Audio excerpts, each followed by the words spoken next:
In the heart of San Diego's Naval Special Warfare Command, where the ocean meets ambition and steel meets determination, a single moment would shatter every assumption about what it means to belong. Sarah Mitchell had spent 3 years fighting for respect in a world that seemed designed to exclude her. She had endured the sideways glances, the whispered doubts, and the invisible barriers that rose like walls whenever she entered a room full of Navy SEALs.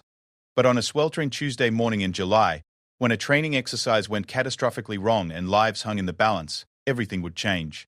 A seasoned SEAL would make a decision that defied protocol, tradition, and every unwritten rule of their elite brotherhood. He would step back, not in retreat, but in recognition.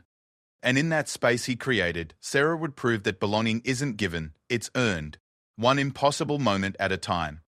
This is the true story of how courage isn't always about charging forward. Sometimes it's about having the wisdom to step aside and let someone else shine. Sometimes it's about recognizing that the person you least expect might be exactly who you need.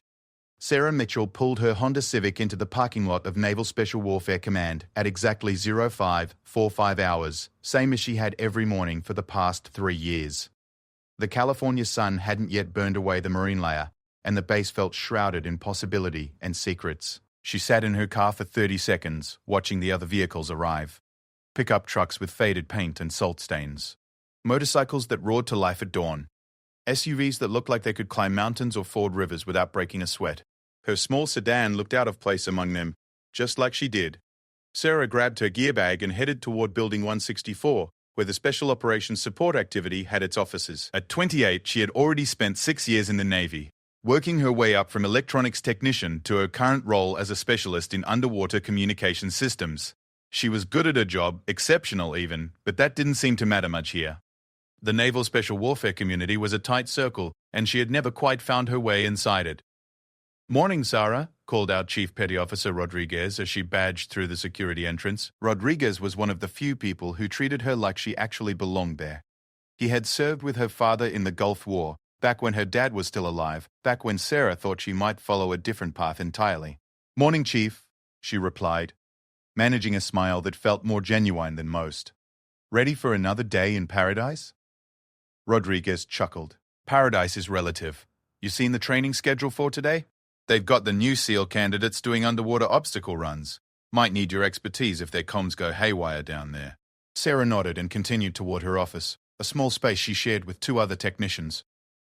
The walls were covered with diagrams of underwater communication networks, frequency charts, and photos from various training exercises. In one corner, she had taped up a picture of her father in his Navy dress blues, taken shortly before his deployment to Kuwait. He looked proud and confident, everything she wished she could feel in this environment. The truth was, Sarah had never planned to work with Navy SEALs. After graduating from the Naval Academy with a degree in electrical engineering, she had expected to spend her career on destroyers or carriers, maybe eventually commanding a ship of her own. But her exceptional work with underwater communications had caught the attention of Special Operations Command. And 3 years ago, she had received orders that changed everything. At first, she had been excited. Working with the most elite units in the Navy seemed like an honor, a chance to contribute to something important. But the reality had been more complicated than she expected. The SEALs were professional, certainly. They treated her with the respect that regulations required. But there was always a distance, an invisible line, that seemed to separate her from the brotherhood that bound them together. She was useful, necessary even, but she wasn't one of them. And in a community built on trust and shared experience, being an outsider meant being alone. Her phone buzzed with a text from her sister back in Ohio. "How's life with the frogmen? Still planning to come home for Christmas?" Sarah stared at the message for a long moment before typing back.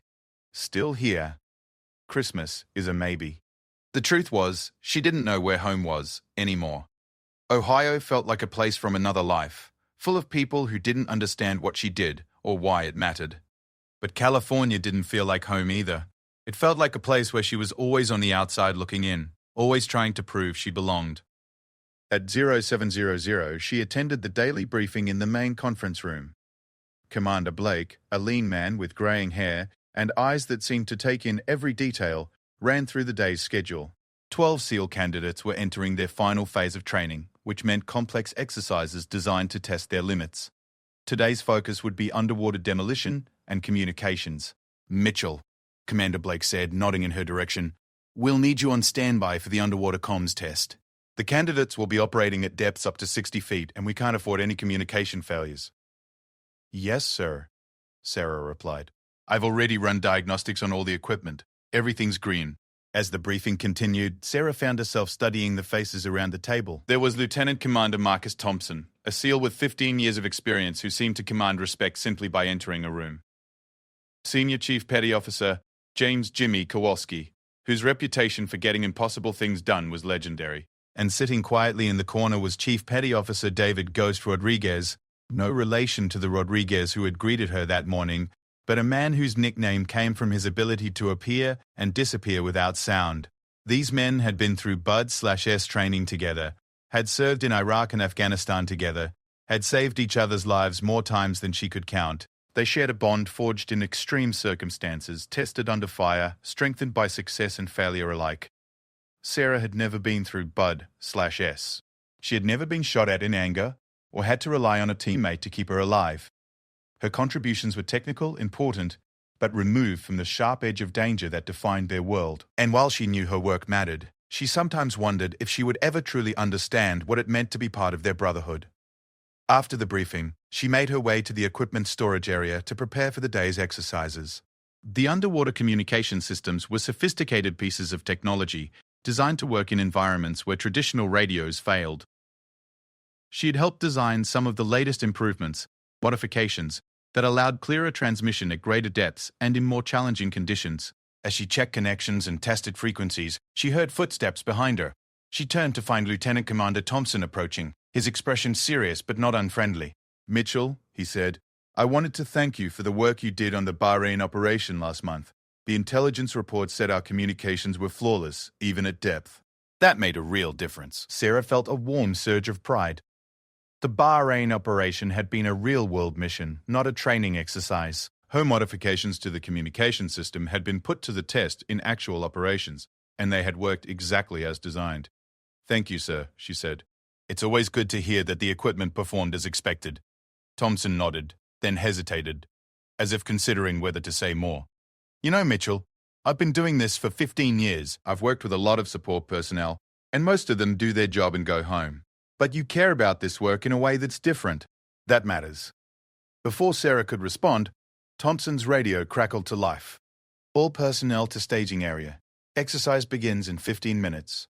He touched his forehead in a casual salute and headed toward the door. "Stay sharp today, Mitchell.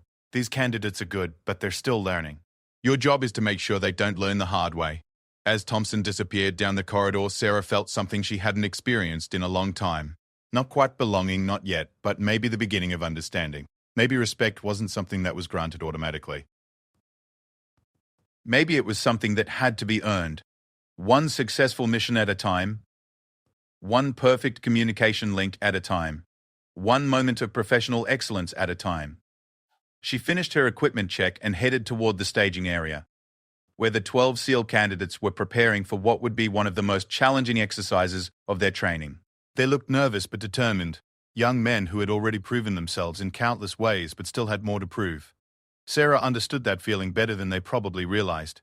The staging area buzzed with quiet intensity. The candidates, all men in their mid-20s, checked and rechecked their gear with the methodical precision that had been drilled into them over months of training. Their dive equipment was state-of-the-art, their weapons waterproofed and secured, their communication devices tested and ready. Sarah set up her monitoring station near the water's edge, where she could track all communication traffic and intervene if any systems failed. She had done this dozens of times before, but today felt different somehow. Maybe it was Thompson's words of appreciation, or maybe it was her growing sense that she was finally finding her place in this world. "Comm check," came the voice of Instructor Senior Chief Williams over the radio. All candidates respond. One by one the candidates checked in, their voices clear and professional. Sarah monitored the signal strength and clarity, making notes in her log. Everything looked perfect. The exercise itself was complex, designed to test the candidates' ability to work as a team underwater while accomplishing specific objectives. They would have to plan simulated charges on a mock target, gather intelligence from a submerged structure, and extract without being detected by opposing forces, all while maintaining communication discipline and following strict safety protocols. As the candidates entered the water, Sarah found herself thinking about the conversation with Thompson. She had been focusing so much on what separated her from the SEAL community that she had sometimes lost sight of what connected her to it. Her work mattered. Her expertise made their missions possible. Maybe that was enough to build on.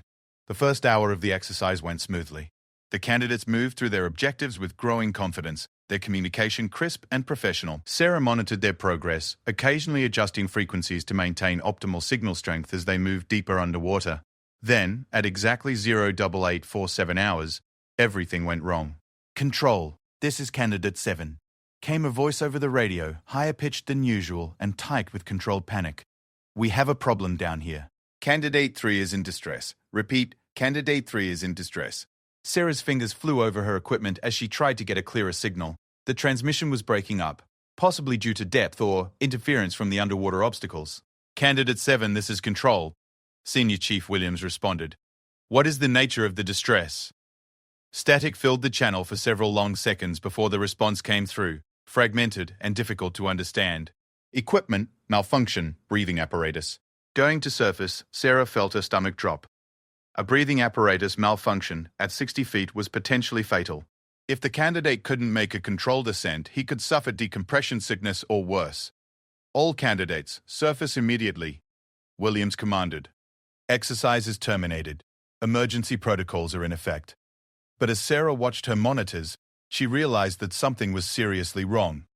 The communication signals from several candidates had gone dark entirely. Either their equipment had failed simultaneously, which was virtually impossible, or something had happened down there that was much worse than anyone had imagined. She grabbed her backup radio and switched to the emergency frequency. "Control, this is Mitchell." "I'm showing communication failure with multiple candidates. We may have a more serious situation than initially thought." Williams appeared at her shoulder within seconds. "What are you seeing?" Sarah pointed to her displays. "I had clear signals from all 12 candidates 5 minutes ago. Now I'm only getting intermittent contact with 4 of them. Either we have a massive equipment failure, which my diagnostics say is unlikely, or something has compromised their ability to communicate." Williams studied the displays, his experienced eyes taking in the implications immediately. Could be entanglement in the obstacle course, could be panic, could be worse. "We need to get divers down there now." As emergency protocols kicked into action, Sarah found herself at the center of a crisis that would test everything she had learned about her job, her capabilities, and her place in the SEAL community. The candidates she had been monitoring were now depending on her technical expertise to guide their rescue. And in the next few hours, she would discover what it really meant to belong to a team. The emergency response at Naval Special Warfare Command moved with the precision of a well-oiled machine. Within 3 minutes of Senior Chief Williams declaring the exercise terminated, safety divers were suiting up and emergency medical personnel were positioning themselves at the water's edge. But Sarah Mitchell could see something in the faces around her that worried her more than the official calm suggested: fear. Controlled and professional, but unmistakably present. "Mitchell, I need you to maintain communication with whoever you can reach down there," Williams instructed, his voice steady but urgent. "Guide our safety divers to the candidates who aren't responding." Sarah's hands moved across her equipment with practiced efficiency, but her mind was racing. In 3 years of supporting SEAL training exercises, she had never seen a communication failure this extensive. Her equipment was functioning perfectly, which meant the problem was on the receiving end. 8 candidates had gone silent simultaneously, and that suggested something catastrophic had happened underwater. "Control, this is Safety Diver 1, came a voice over the emergency frequency. "I'm at the 30-foot platform. I can see several candidates, but they appear to be tangled in the obstacle netting. I count 3 candidates who seem to be struggling with their equipment." "Copy that, Safety Diver 1, Williams responded. "Can you assist?" "Negative. The netting appears to have shifted or collapsed. I need cutting tools and at least 2 more divers to safely extract them."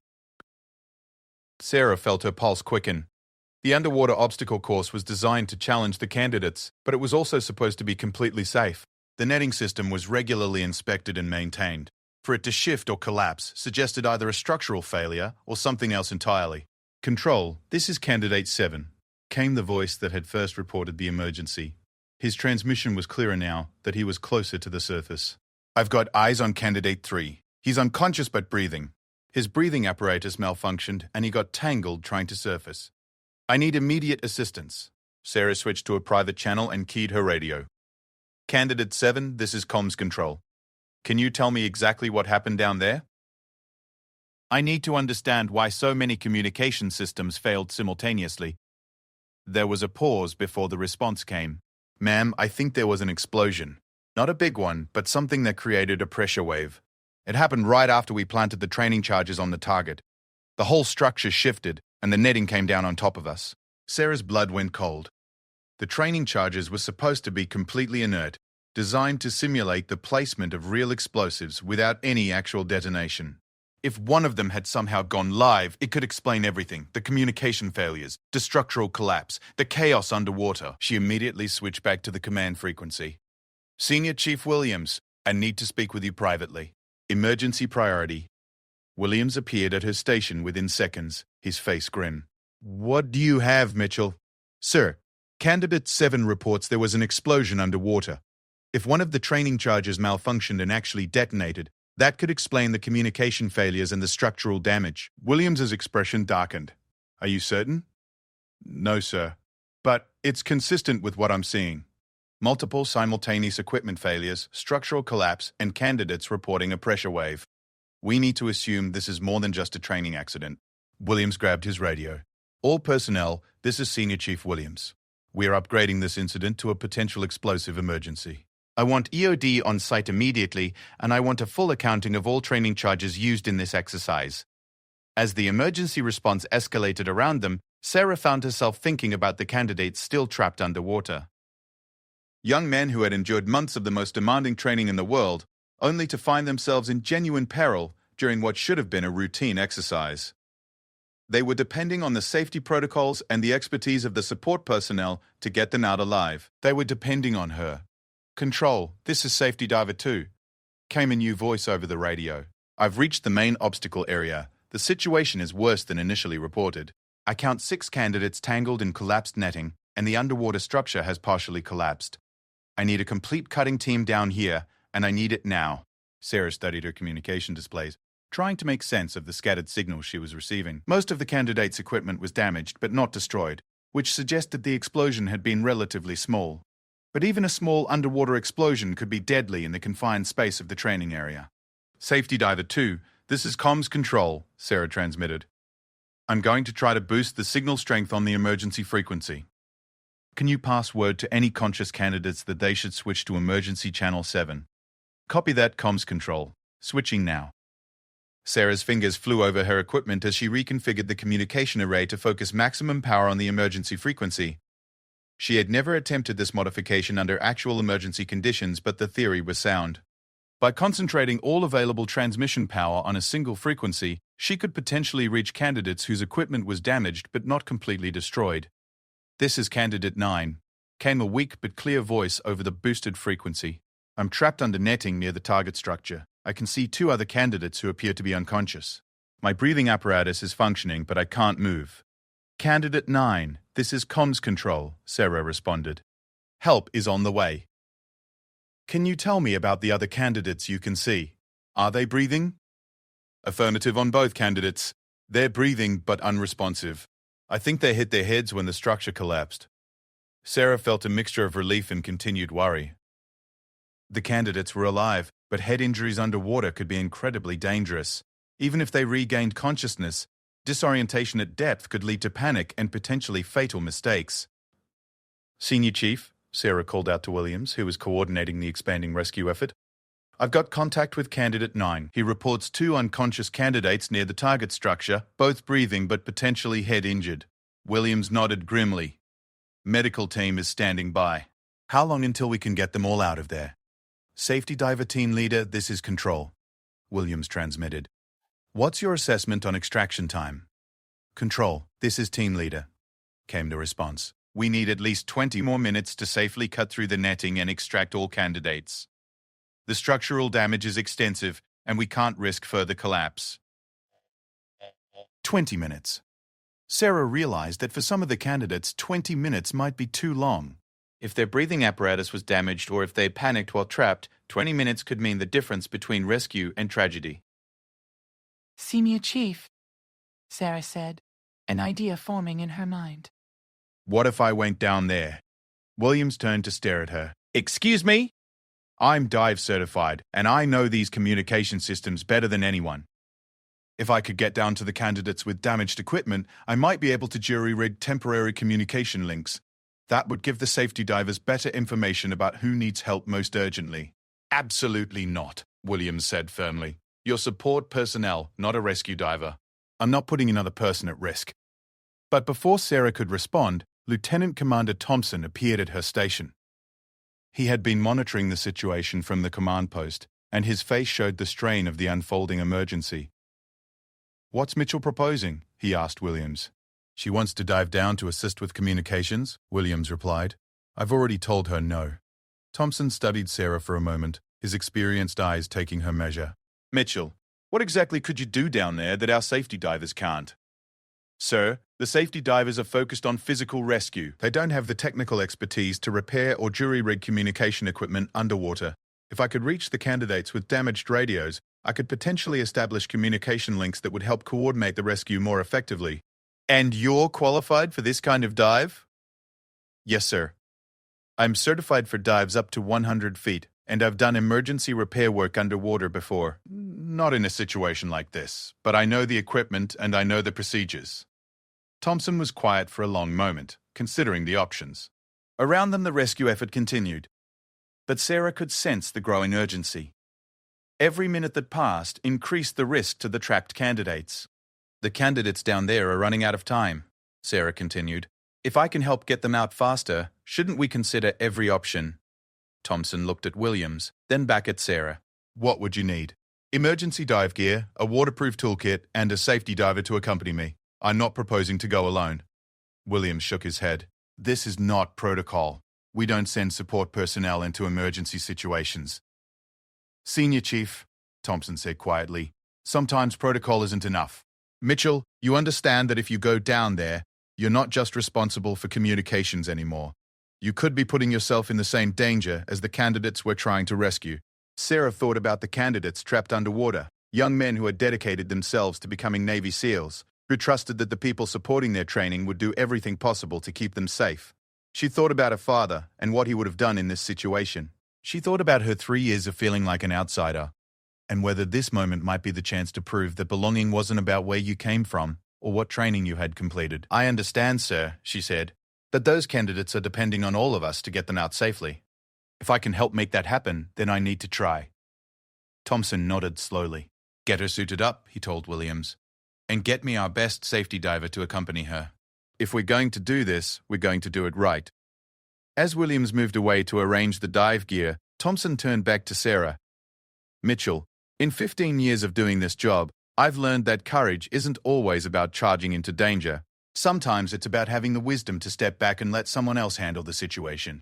But today, I think courage means trusting you to do a job that only you can do." Sarah felt something shift inside her, a feeling she couldn't quite name. Not quite confidence, not quite belonging, but something that felt like the beginning of both. "Thank you, sir," she said. "I won't let those candidates down." "See that you don't," Thompson replied, "because after today, you're going to be part of this team whether you feel like you belong or not."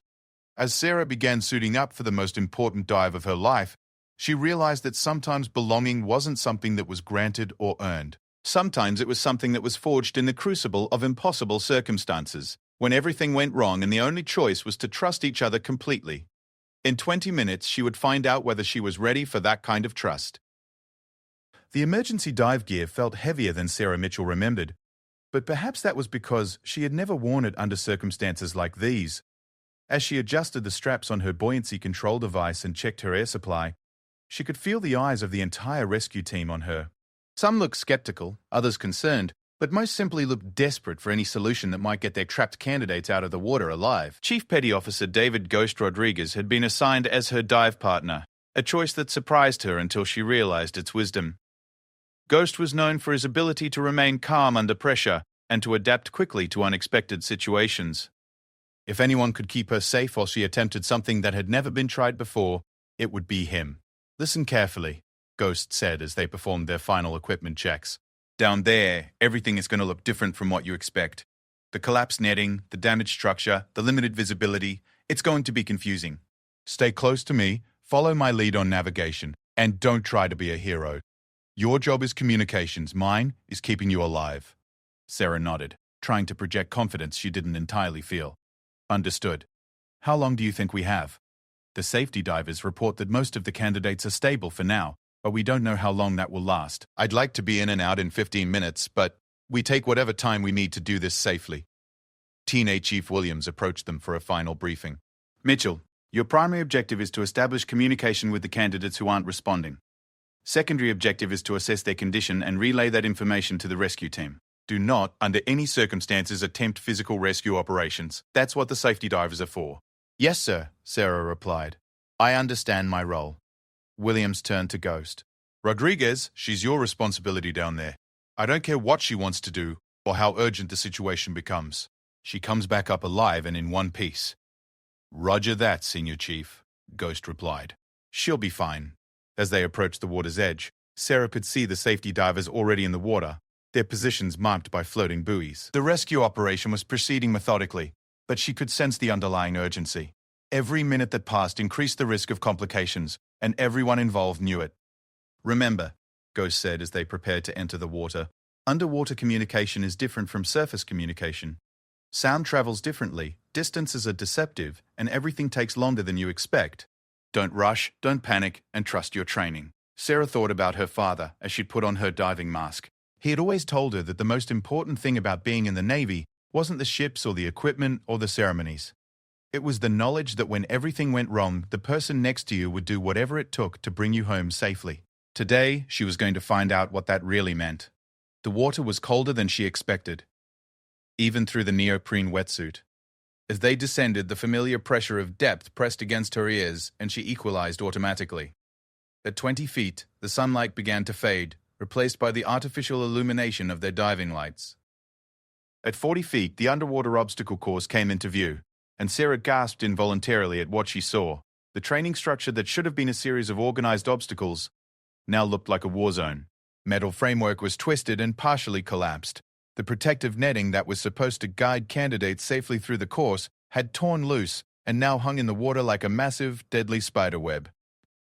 And scattered throughout the wreckage were the candidates, some floating motionless, others moving slightly but clearly trapped. Ghost touched her arm and pointed toward their first objective, Candidate 9, who had been maintaining sporadic radio contact. They swam carefully through the debris, avoiding the floating netting that could easily entangle them as well. As they approached, Sarah could see that the candidate was conscious but unable to move, his equipment tangled in steel cable that had come loose from the collapsed structure. Sarah activated her underwater communication device, a specialized system that worked through bone conduction rather than air transmission. Candidate 9, this is Mitchell from Communications. Can you hear me? The candidate's head turned toward her, and she could see relief in his eyes behind his diving mask. He nodded and activated his own emergency communicator. Yes, ma'am. My radio is damaged, but this system works. Are you here to get us out? We're here to help coordinate the rescue, Sarah replied. I need you to tell me about your equipment. What's working, what's not, and how do you feel physically?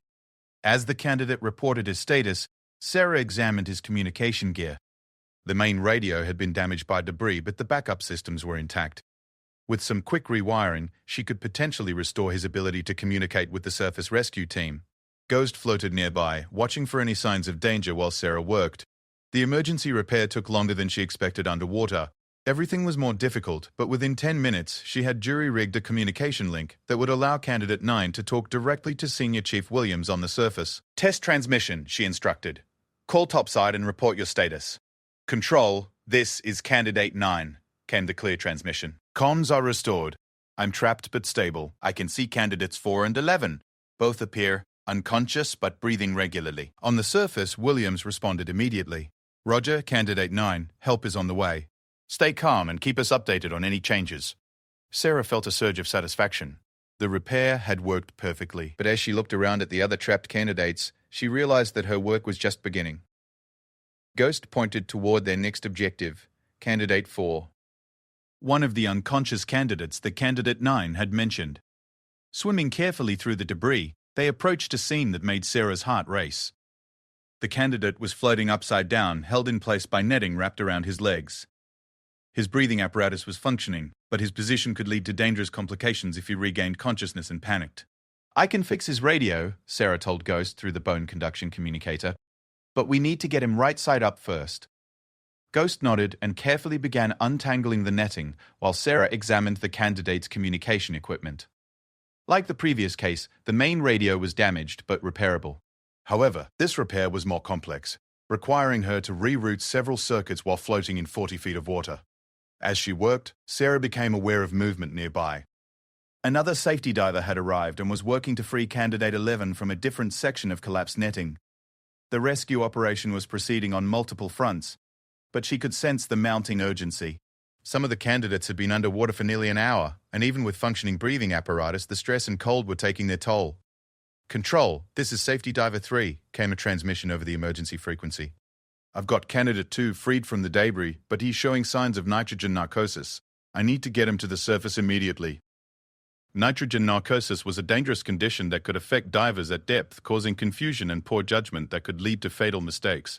If one candidate was showing symptoms, others might be affected as well. Sarah finished the communication repair on Candidate 4 and activated the system.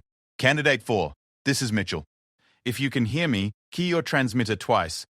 2 clear transmission bursts came back immediately, indicating that the candidate was conscious and alert despite his earlier appearance. "Candidate 4, are you hurt? Do you feel dizzy or confused?" Negative on injuries, came the weak response. I'm cold and tired, but thinking clearly. "Where am I in the rescue priority?" Sarah looked at Ghost, who held up 5 fingers, then pointed toward the surface. 5 more minutes, then they needed to start their ascent. They had time for one more repair attempt. "Candidate 4, you're a priority for extraction. Keep your breathing slow and steady. Help is on the way." Their final target was Candidate 11, the other unconscious candidate that had been spotted earlier.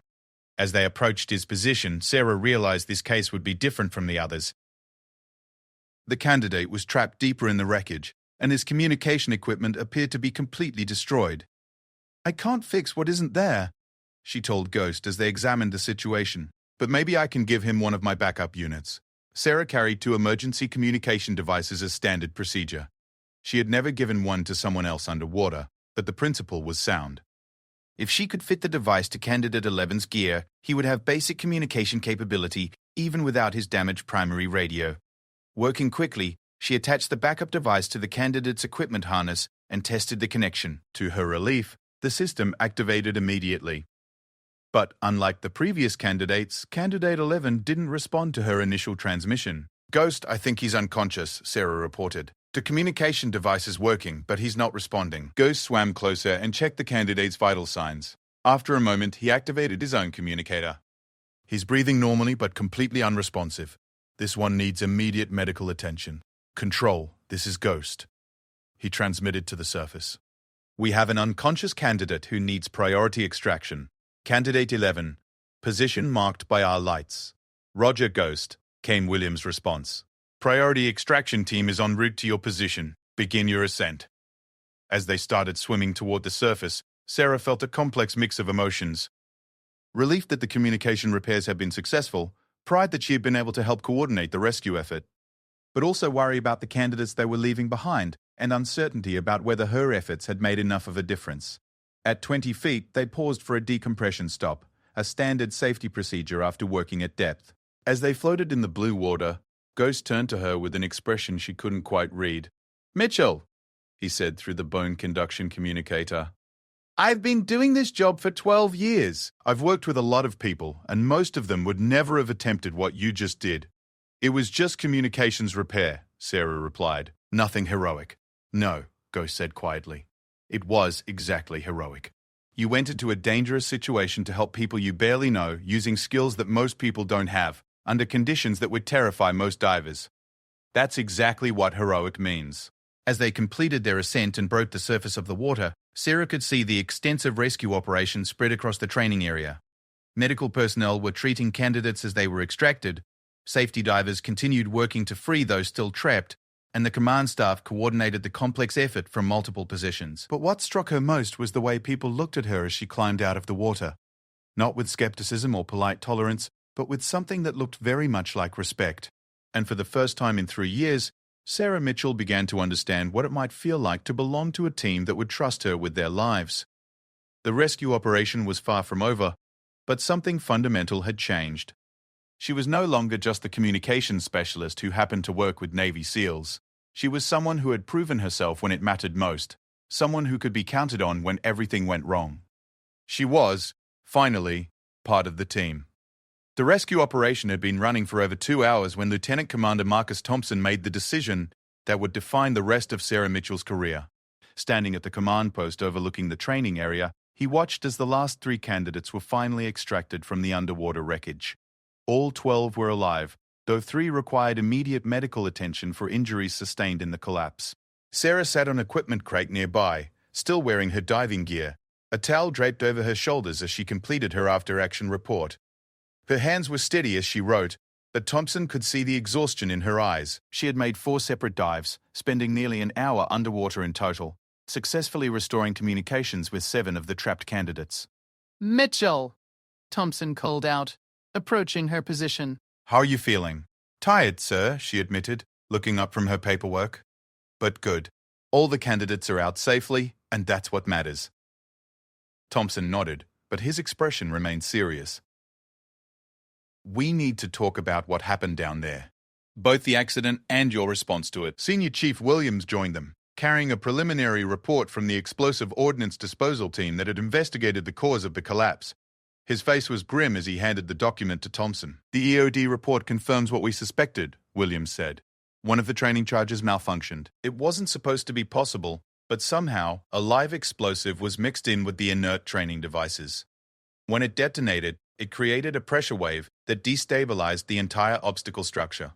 Thompson read through the report quickly, his jaw tightening with each paragraph. "How does something like this happen? These training devices are supposed to be foolproof." "Supply chain error, sir," Williams replied. "Someone at the manufacturer incorrectly packaged live ordnance with training materials. It's the kind of mistake that happens once in a million shipments, but when it happens, people die," Thompson finished. "Or they would have, if not for the response of the rescue team." He looked at Sarah, who was listening to the conversation with growing understanding of just how close the exercise had come to tragedy. 12 candidates trapped underwater by an unexpected explosion, with damaged communication equipment and limited time before hypothermia or equipment failure could prove fatal. Without her technical expertise and willingness to enter the water, several of those young men might not have survived. "Mitchell," Thompson said, "I want you to understand something. What you did today went far beyond your job description. You made a choice to put yourself at risk to save people you barely know. That choice might have saved lives." "Sir," Sarah replied, "I just did what needed to be done. Any of the other technicians would have done the same thing." "No," Williams interjected. "They wouldn't have. I've been training SEALs for 15 years, and I've worked with dozens of support personnel. Most of them are competent professionals who do their jobs well, but very few would have volunteered to dive into a collapsed structure to repair communication equipment under emergency conditions." Thompson studied Sarah for a long moment, weighing his words carefully. "Mitchell, I'm going to ask you a question, and I want you to think carefully before you answer. Do you want to continue working with Special Operations Forces, or would you prefer to transfer back to conventional Navy units?" Sarah felt her heart skip a beat. Was Thompson suggesting that her actions had been inappropriate? That she had overstepped her bounds by volunteering for the dive operations? After 3 years of feeling like an outsider, had she finally crossed some invisible line that would result in her removal from the community? "Sir," she said carefully, "if my actions today were inappropriate, I apologize.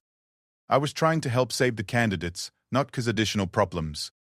Thompson held up a hand to stop her. "Mitchell, you misunderstand the question. Your actions today were exemplary. The reason I'm asking about your future plans is because I want to discuss some opportunities that might be available to you." William smiled, the first time Sarah had seen him look genuinely happy all day. "Mitchell, what the commander is trying to say is that we'd like you to consider expanding your role here. Your technical expertise combined with your operational performance today suggest you might be suited for more challenging assignments." Sarah looked between the 2 senior officers, trying to understand what they were proposing. "More challenging assignments, sir?"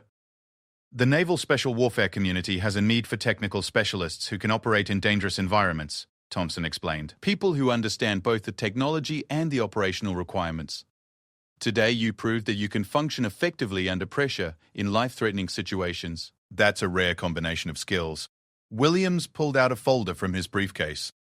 "There's a program called Special Operations Technical Support. It's designed for people with your background who want to work more closely with operational units. The training is intensive, and the assignments can be dangerous, but it would mean full integration with SEAL teams rather than just supporting them from the outside. Sarah stared at the folder, her mind racing. For 3 years, she had felt like she was on the periphery of the SEAL community, necessary but not truly part of it. Now, they were offering her a chance to move from the outside to the inside, to become a full member of the team she had been supporting. What would that involve, exactly? She asked. Advanced dive training, parachute qualification, small unit tactics, emergency medical training, Thompson listed. Essentially, everything a SEAL team member needs to know, adapted for technical specialists.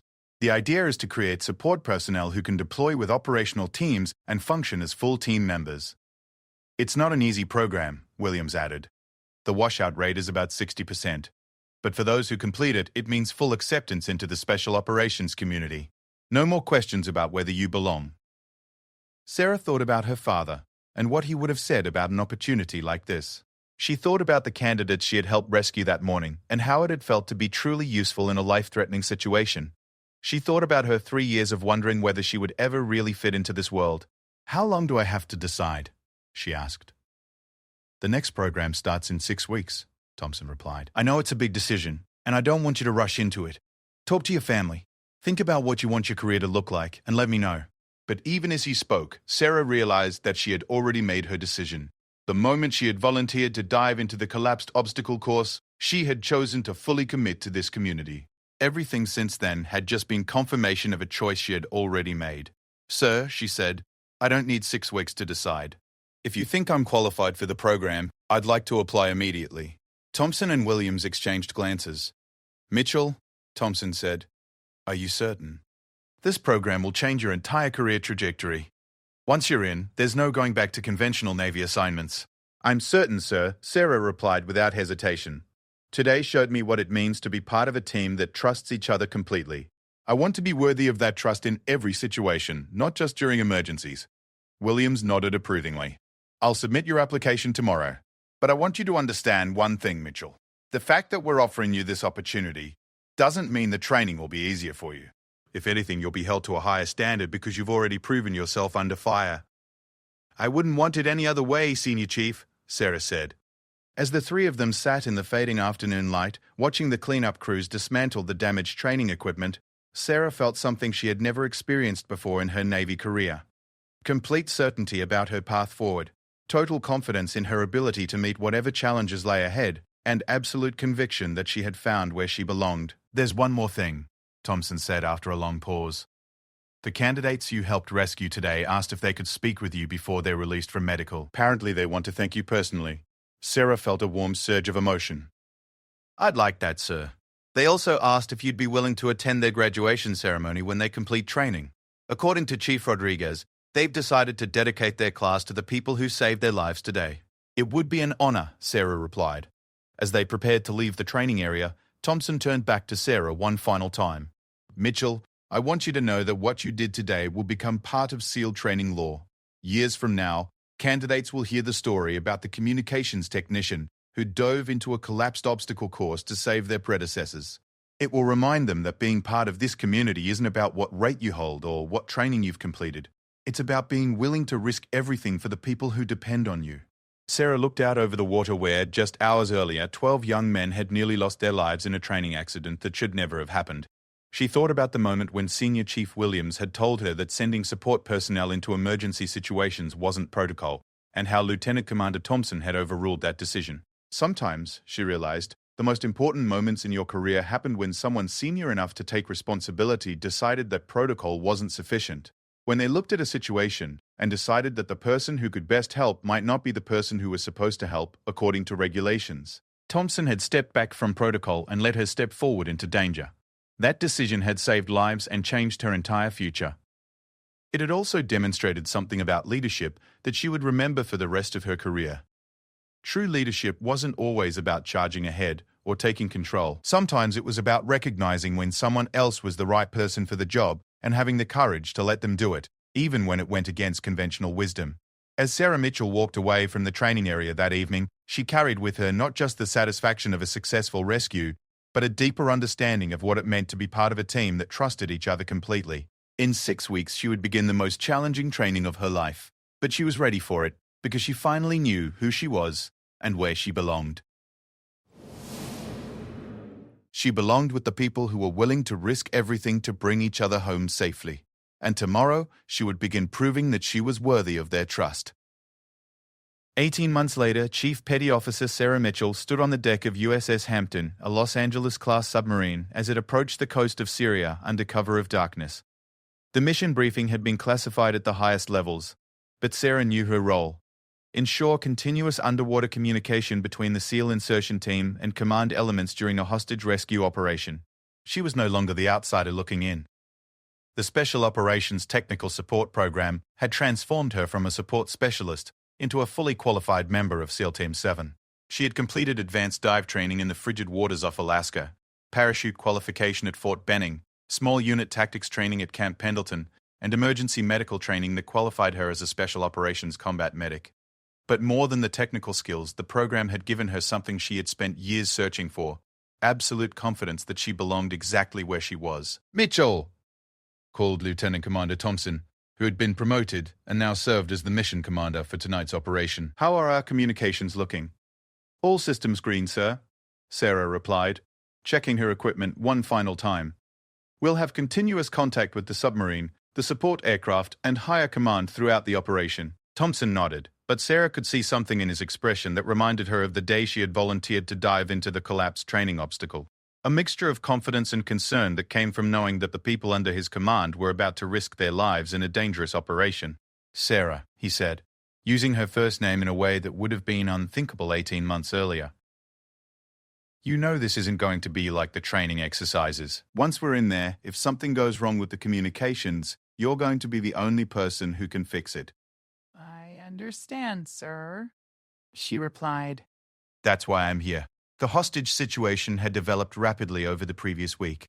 American aid workers had been captured by a terrorist organization operating near the Syrian coast. Intelligence indicated they were being held in a compound accessible only by underwater approach. The mission required a small SEAL team to infiltrate the compound, neutralize the captors, and extract the hostages while maintaining complete communication discipline. Sarah's role was to ensure that the team could coordinate with naval and air support throughout the operation. Any communication failure could result in the team being stranded without backup, or worse, targeted by friendly fire during the extraction phase. As the submarine reached its launch position, Sarah performed final checks on her equipment. Her communication gear was more sophisticated than anything she had used during her support role, designed to function in the harsh environment of underwater insertion operations. But the principles were the same as the emergency repairs she had made in the training pool 18 months earlier. Maintain the connection between people who depended on each other for survival. "Team 7, this is actual," Thompson announced over the team communication system. "We are at launch position. Final equipment checks. Then we insert." Sarah listened to the voices of her teammates as they reported their status. Chief Petty Officer Ghost Rodriguez, who had been her dive partner during the training accident and had become one of her closest friends in the community. Petty Officer First Class Martinez, a demolitions expert who could create or disarm explosive devices with equal skill. Hospital Corpsman Jenkins, whose medical training had saved lives in 3 previous deployments. And leading the team into the water would be Senior Chief Petty Officer Kowalski, the legendary operator whose reputation for completing impossible missions was matched only by his ability to bring his people home safely. 18 months ago, Sarah had been intimidated by men like Kowalski. Tonight, she trusted him with her life and he trusted her with his. Communications check. Kowalski transmitted as the team prepared to enter the water. "Mitchell, I need confirmation that all our links are functional." "All systems operational, Senior Chief," Sarah replied. "We have secure communication with the submarine, the support aircraft, and SOCOM. Signal strength is excellent." "Roger. Team 7, we are green for launch." The insertion itself was routine, at least by the standards of naval special warfare. The team swam underwater for nearly 2 kilometers, navigating by GPS and avoiding patrol boats that circled the target area. Sarah's equipment functioned perfectly, maintaining contact with all command elements as they approached the hostile coastline. But as they reached the objective area, Sarah's communication display showed something that made her pulse quicken. The signal strength from the support aircraft was fluctuating erratically, suggesting either equipment failure or electronic interference from enemy forces. "Senior Chief, this is Mitchell." She transmitted on the team's internal frequency. I'm showing possible jamming of our air support communication link. We may be going in without overhead cover. Kowalski's response was immediate and calm. Can you compensate? Sarah was already working the problem, switching frequencies and adjusting transmission protocols in real time. This was exactly the kind of situation the Special Operations Technical Support Program had prepared her for. Technical problems that required immediate solutions under combat conditions. Affirmative, she replied after 30 seconds of rapid reconfiguration. I've established an alternate communication path through the submarine. Air support will relay through Naval Command. Outstanding. Continue mission. As the team moved toward the target compound, Sarah realized that her role had evolved far beyond what she had originally imagined. She wasn't just maintaining communications, she was solving problems that could determine the success or failure of the entire operation. Her teammates were depending on her technical expertise to keep them connected to the support systems that might save their lives. The assault phase of the mission unfolded with the precision that came from months of training and years of experience. The SEAL team infiltrated the compound, located the hostages, and neutralized the terrorist guards with minimal resistance. But as they prepared for extraction, Sarah's worst fears were realized. All stations, this is Team 7, Kowalski transmitted. We have the packages and are ready for extraction, but we're taking fire from multiple positions. We need immediate air support. Sarah's fingers flew over her communication equipment as she tried to re-establish contact with the support aircraft. The electronic jamming had intensified, and the alternate communication path through the submarine was failing due to interference from the compound's own electronic systems. Senior Chief, she reported. Communication with air support is down. I'm working to re-establish the link, but it's going to take time. How much time? Came the urgent response. Sarah made a decision that would have been impossible 18 months earlier, when she was still learning to trust her own judgment under pressure. Instead of trying to repair the existing communication links, she would create an entirely new one using equipment that hadn't been designed for this purpose. Give me 2 minutes, she said, pulling out a piece of emergency communication gear that was supposed to be used only for backup navigation. Working with the same focused intensity she had brought to the underwater repairs during the training accident, Sarah jury-rigged a communication link that bypassed all the normal protocols and connected directly to the aircraft's emergency frequency. It wasn't elegant and it wouldn't last long, but it would work. Air support, this is Team 7 emergency frequency, she transmitted on the improvised link. We have friendly forces on the ground taking fire and requesting immediate close air support. Team 7, this is Angel Flight, came the immediate response. We have been trying to reach you for 10 minutes. What is your position and target designation? As Sarah guided the close air support to the correct target coordinates, she felt the same sense of complete professional satisfaction that had defined the moment when she first restored communications with the trapped SEAL candidates. This was what she had been trained for, what she had spent 18 months preparing to do. The air support arrived within minutes, neutralizing the enemy forces that had been threatening the extraction. The team and their rescued hostages were recovered safely by helicopter, and the mission was completed without casualties. But for Sarah, the most important moment came during the debrief session aboard the submarine, when Senior Chief Kowalski addressed the entire team. Ladies and gentlemen, he said, tonight's mission succeeded because every person on this team performed their job at the highest possible level. But I want to specifically acknowledge Chief Mitchell, whose technical expertise and quick thinking under fire kept us connected to the support systems that saved our lives. He turned to look directly at Sarah. 18 months ago, Mitchell was a communications technician who supported our training. Tonight, she was a full member of this team who made the difference between mission success and mission failure. That transformation didn't happen because someone changed the rules or lowered the standards. It happened because she earned her place here through exceptional performance and unwavering dedication. As the team members nodded their agreement, Sarah thought about Lieutenant Commander Thompson's decision to let her volunteer for the dive operation that had started this journey. He had stepped back from protocol and let her step forward into danger, trusting her judgment and her abilities, even when there was no guarantee she would succeed. Tonight, she had done the same thing for her teammates. When conventional communication methods failed, she had stepped forward with an unconventional solution that kept them connected to the support they needed.